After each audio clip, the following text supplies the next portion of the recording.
Lexington community, this is Wildcat football preview show for our game against the Silver Foxes of Dutch Fork. I'm athletic director Dustin Curtis, joined by head coach Stewart Young, defensive coordinator, the one and only Clint Keisler, and with them is starting linebacker, who is a man of many talents that we'll dive into later, Caleb Schrodt. Guys, welcome. What's going on? Thank you. Well, Coach Young, congratulations on last week's victory. It was your first region win for the Wildcats, a 29-7 win over the Chapin Eagles. We also won both sub-varsity games, 2 shutouts. Coach, give us a rundown of last week, the success we had overall as a program, and what you're most proud of specifically in the varsity game in all 3 phases. Well, shout out to the sub-varsity team, they played outstanding. Been playing outstanding all year. The future is bright in that regard. Defensively, we didn't have a shutout Friday night, but we played like a shutout. We gave them a short porch, as Coach Keisler would say, on their last drive to kind of get in there. But we played well offensively. We made some big plays, particularly right there at the end of the second quarter with Sawyer Headley received a touchdown pass from Easton Crocker, who came in and helped us. It was good to have Avery back on offense as well, so we had 2 guys that could run the show on offense. Special teams, Gavin, 2 49-yarders and another chip shot with multiple touchbacks once he had the wind to his back. I think it's the first time I've ever taken the ball where we would not have the scoreboard in the fourth quarter due to the wind, and because I knew we needed to get that thing in the end zone to give them a longer drive opportunity, and he did a great job. So all 3 phases I thought was a really, really good performance Friday night. Well, Coach Keisler, I have heard a lot of your Keislerisms. I don't know that I've ever heard short porch. Can you describe for the audience exactly what is a short porch, Coach? So a short porch is kind of like in baseball where you got a short field to hit a home run. A short porch for an offense in football is they're starting in the plus territory and they ain't got far to go to get points. Okay, all right. Well, and we held them out, correct? Not when they had the short porch. Oh, not when they had this. So offense, don't give the defense a short porch. That's what we're saying. Yeah, I show my fanny. Well, Coach, talk specifically about defensive players that stood out in the game last week. You did keep them out of the end zone until late, until the short porch. Multiple 3-and-outs, generated a few turnovers. What kids led the charge last week for you? Well, it always feels good to beat Chapin, especially in a very definitive fashion like we did Friday night, because they get so fired up for that game, and they were really putting all their eggs in that basket the way they were acting and celebrating and stuff before the game. But our guys handled it great. We played well. Some of the guys that did a really good job was Cam Morris. He led the team in tackles. He's all over the field. He's putting his body on people. He's always there. He's got a high motor. Aiden Legger, who's a young man that's kind of went through some turmoil in his football path the past several months, and he's finally eligible. He came out, did a great job, played corner for us all night. Then we had Lawson Ott, who was a guy who got knocked out of the Irmo game, did what he had to do to come back, played all night, did an outstanding job. And then, some guys that didn't get a shout-out usually would be our role guys, because we put them in the game late. Chapin was still trying to score. They did their job. They kept them out of the end zone, so I was really proud to see those guys get to do that. Yeah, amen. I thought the defense played really hard all night. Well, Caleb, you're having a great season. Started on varsity at least, second half sophomore year, maybe, roughly there, maybe even a little bit before half. Third game? Yeah, third game, that's right. Third game of the season on. Yeah, but you are not the first Schrodt to come through Lexington. So tell us a little bit about your family, the brothers that you've had play, and how long you guys have been Wildcats. Yeah, so, I got the 2 older brothers. Josiah graduated in 21, I think, the year after COVID. And then Jacob, my other brother, graduated in 23. So, I always grew up coming to games, watching them play. I knew, everybody on the team, knew them by number, by name. So, it was just great coming up every Friday and watching the guys play and knowing in a couple of years I was going to be me. Because I was playing at Pleasant Hill at the time. And so, yeah, it was just great opportunity to come here and just be raised in the system, kind of. Yeah. How old is your oldest brother? He is, I want to say 21, 22. 20, so he graduated. When would that have been, Coach Keith? Like, I'm really bad at math. It's like 4 or 5 years ago. Mm-hmm. Okay. Yes. And then your mom teaches at? Yeah, so she teaches at Pleasant Hill Elementary School. Okay. She is a first grade teacher. There you go. Yep. So lots of Schrots that have come through the pipe, and there's plenty of coaches and teachers that probably call Caleb the wrong name every now and then. I know Coach Schiedermeyer did it. Actually, was that last week? Coach Schiedermeyer did that, or 2 weeks ago? Mm-hmm. Anyway, Caleb, it's good to are there any more Schrots coming up? One more. He's One in more. 8th grade. There we go. Okay. There we go. That's what we like. And I need it. Need it.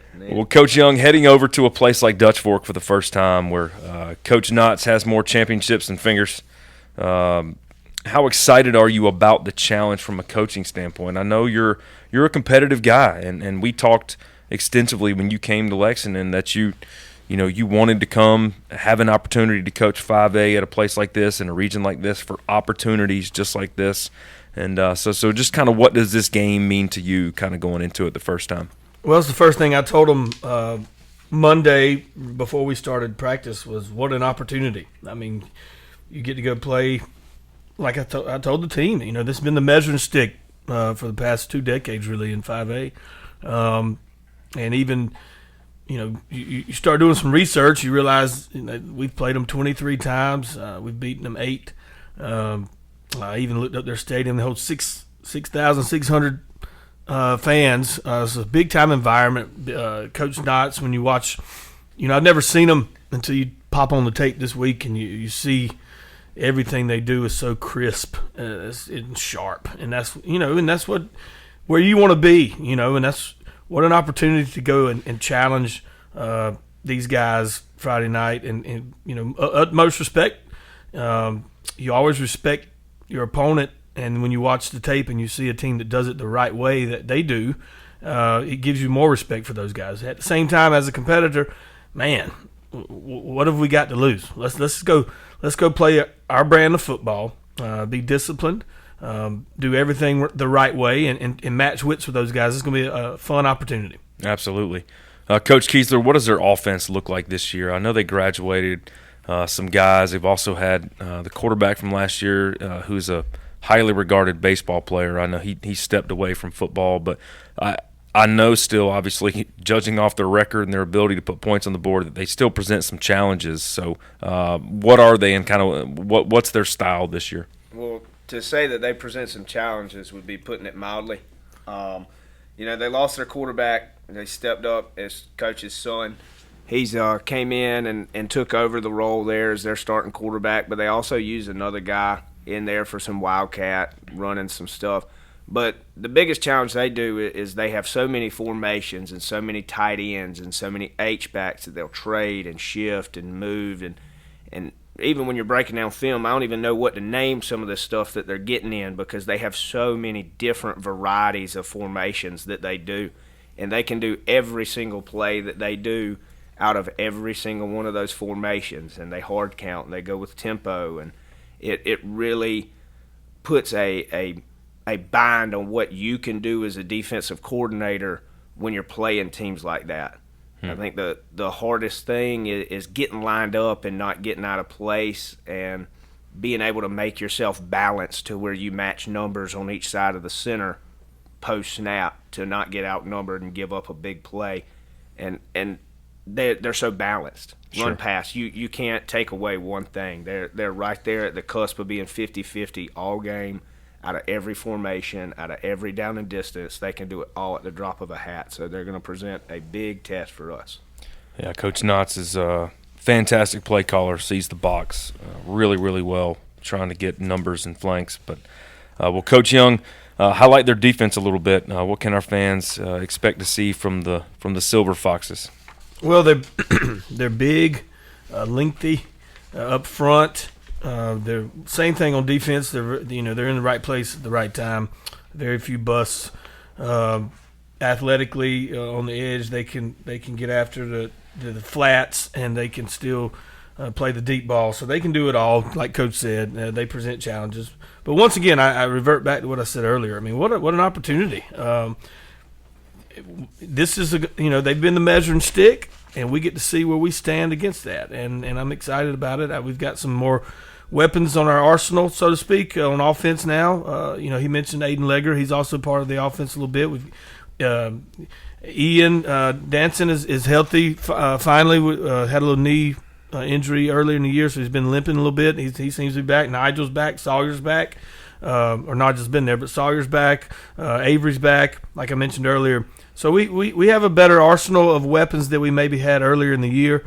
So it's good timing for that, and it'll be interesting to see how we can, like I said, match with these guys tonight. Yeah, certainly. They, of course, present some major challenges up front on the D-line. I know that, the Julian Walker kid, and I think they have another D-lineman who's pretty highly recruited. But certainly, fans, if you weren't at the game last year and you make it across the dam, you'll see a 6'5" DN out there. There's no doubt about that, and he does stand out. So I know our linemen are excited about the challenge that they have, the opportunity, as Coach Young put it, to go against a player of that caliber. But, Caleb, as you've gotten another season of experience kind of under your belt, we talked about you sliding into a starting role, around Game 3 last year. How have you changed as a leader, and do you feel like you have greater ownership of the defense this year? I really think I have taken a little step in leadership, just with the guys this year. I mean, last year kind of getting thrown into it, and those senior guys, I mean, they're 2-3 years older than me, and so it felt like a really big learning year for me. And then coming into this year, I mean, first time in a little bit playing with like my guys, kind of the juniors that have been with me forever, and these seniors that I had a little bit of playing together last season, and so it kind of took a while, but I've kind of gotten more comfortable, gotten with these guys a little bit, and, leading them to the best I can. Just knowing where everybody's supposed to be, knowing what everybody's supposed to do. I feel like that's just kind of my job at linebacker, making sure everybody's lined up correctly, and just taking ownership of the defense. Well, I can't remember which coach told me. Heck, it might have been Keisler sitting right here, but he said the other day, I think you had to leave practice early and got into a team period, a group period, and all the D-lines turning around going, "Where's Schrodt? Where's Schrodt?" And so I think when your teammates recognize when you're not there and they feel like there's something missing in practice, I think that's a testament to you, young man, and how they're viewing you right now as a leader and a playmaker. But Coach Keisler, aside from Caleb, give us a player or two that you think's made some serious strides on the defensive side of the ball recently, or maybe starting to play at a higher level. Well, I do got to brag on Caleb a little bit. I've been here since 21. If my memory serves correct, I think he's the only sophomore that has been a consistent starter on our defense in the 5 years that I've been here. We have been really good at linebacker for those 5 years. The past few, we've struggled with some depth. The greatest thing he has done is he can seamlessly move to an inside backer and outside backer. He did that Friday night with in the drop of a hat. He can do that. And then, another thing, back in the Greenwood week, I was sick. I didn't come to ball practice Monday, Tuesday, Wednesday, or Thursday. Athletes don't get sick, Coach. And, well, those days are over for me. But, he can run the entire defense without me being there. I don't even have to call a team script at practice. He could get everybody lined up. He could call it however we want to call it. So he's just been a true ball player, a leader. He's done so much for our defense the past 2 years, and I couldn't be prouder of him. But aside from him, I think two guys that have really stood out and have made huge strides that are underclassmen is Jackson Kuiper and Cam Wright. Those are guys that were JV ball players last year. They played some new positions this year. They've been very easy to work with. They've been coachable. They play physical. They get downhill. They do their job in the pass game. So I've been very proud of those two. Yeah, you talk about younger guys stepping into new roles, bigger roles, and improving. We can say this weeks later now because it's over and done with, but I remember seeing how frustrated Cam Wright was with himself in the Mill and Valley game. He felt kind of responsible that somebody snuck behind him, right? And to learn from that moment as a first-year starter early in the season, like that's going to make an impact on a play that he makes later this year or next year, and those growing pains turn into learning experiences for kids. And great that we have two safeties back there now that are exploding like that. That's an important spot. Well, what people don't see about that game with Cam is how great he had played the entire rest of the game until, unfortunately, like at quarterback, at DB, when you make one mistake, That's right. It's going to get put on ESPN. Yeah, absolutely. Your mistakes get put on the headlines because you're by yourself. And he just misplayed a ball a little bit. He wasn't in terrible position, and it happened. And he was heartbroken. I was heartbroken for him. I'm telling you, and that kid's going to be a player for us for the next 2 years. No doubt. Love his maturity. Love how he was able to push past that and play a great game the next week, in fact. So, well, Coach Young, same thing, but from an offensive standpoint, who are we starting to count on more to make plays for us as we head down the stretch? Well, Markel's obviously been steady all year, but he had an explosive run Friday night that he didn't have to. That didn't have to take place. We were in the lead 22-7, and he's still playing as hard as like the first drive of the game, and he breaks one all the way down the sideline. That's big time maturity. Putting the final touches on a performance to get it so he's got to be one that we've already counted on, and we're going to continue to. I mentioned earlier with two quarterbacks, I think going forward, you got to count on both of those and all those skill guys. But I tell you what, now the offensive line is improving, and they're young and not very experienced, but they are improving, and they are. You watch a game, and I get it all the time. Why are we running it up the middle every play? Well, you're not really running it up the middle. You've got schemes, and you're blocking certain things, and so it's not the same play every time. It's similar, but not the same, and there's different responsibilities. And earlier in the year, we were busting left and right up front, and we're not perfect now, but you can see that we're starting to get a grasp of what we're supposed to do and finishing the blocks. And so those guys are going to have to continue to improve here in the next 3 weeks. Absolutely. You hear fans whine about that at the college level too, and I saw somebody point out on social media this week all the Gamecock fans whining about why we always run in the middle. Well, there's 6 gaps up the middle, folks. So it's not always just a gap dive. But well, Caleb, we do a little quick get to know our athletes in this segment, but you have a little something extra to talk about today before we jump into that. So aside from being a star athlete, you are also very active in our theater department. So give us some details on that, what draws you to both, and tell everybody where and what show they can get tickets for here coming up. How about that? Yeah, so our theater department is putting on Rodgers and Hammerstein's Cinderella this year, so it is a little bit different from the Disney one, but not too much. I'm playing the Prince in that show, and so yeah, we're doing. How about that, folks? Star linebacker, also the dang Prince. Get you some of that. How about that? We got shows October 30th. Yeah, so October 30th and then November 1st and 2nd. Get tickets to that. But it's just always kind of been in my family. My brothers both did it. My sister did it. And I grown up in a, musical household. We all can play the piano. We all can sing. Just, it's kind of just been a staple of our growing household. My dad's a worship pastor up at Northside Baptist Church. So it's kind of just been in our family, in our blood this whole time. And, it's just a fun opportunity to get with your friends and do something with you love. I mean, aside from football, where we're getting with our friends and doing something I love, it's kind of just the same thing, just on a different talent. So, yeah. Well, and I know, I'm sure people know, but you guys practice a lot for this. It's not like you just show up and read some lines. So, congrats to you, having something, being such a well-rounded student athlete that is passionate in 2 different things, and you're not afraid to chase those 2 different things. And like you said, I think it's pretty neat that when you graduate, you're going to have 2 very different friend groups that you're a part of and that you'll have connections with the rest of your life. So, very cool. All right, so we have now that detail's out the way, we do have this kind of like a rapid fire favorites. Okay, so you're just going to respond quickly with the first thing that comes to mind when I ask you these questions. Mm-hmm. Okay, you ready? I'm ready. All right, favorite food? Burger. Burger, I like it. Cheeseburger. Favorite color? Blue. He's wearing that right now. Lexington blue, baby. That's right. Favorite play or musical? Aladdin was a good one, but out of not all the ones I've done, probably Greatest Showman's a good one. Ooh, very nice, very nice. Favorite core subject?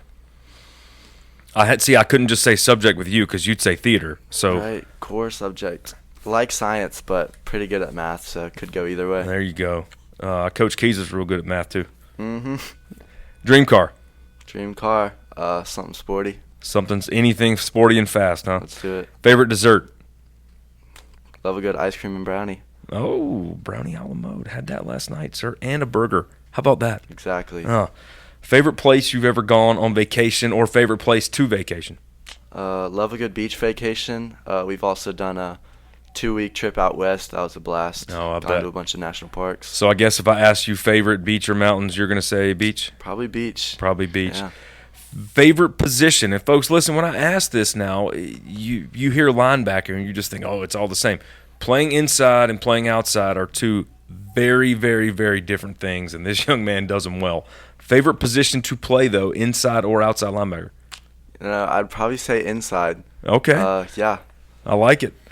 All right, last one for you. Favorite role you've ever had in a performance?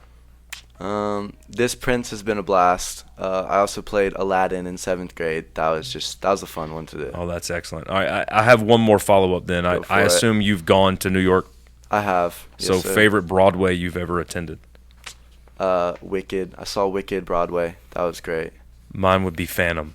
Okay. I thought Phantom was pretty good too. Yes, sir. It's more. I feel like it's more manly music. Is that fair? Fair Right? enough. Fair enough.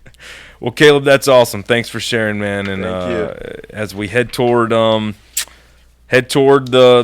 Foxes game tonight, Coach Keisler, what are the keys for the defense to slow them down?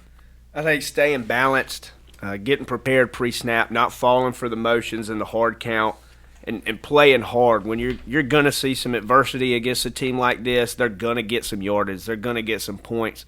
Continuing to bow your neck and sticking your face in it and fighting each and every drive after they do have some success, because they're so good at the snowball effect of one good thing just turning into 10 good things for them, and just everybody just collapsing like broken glass in front of them and giving in.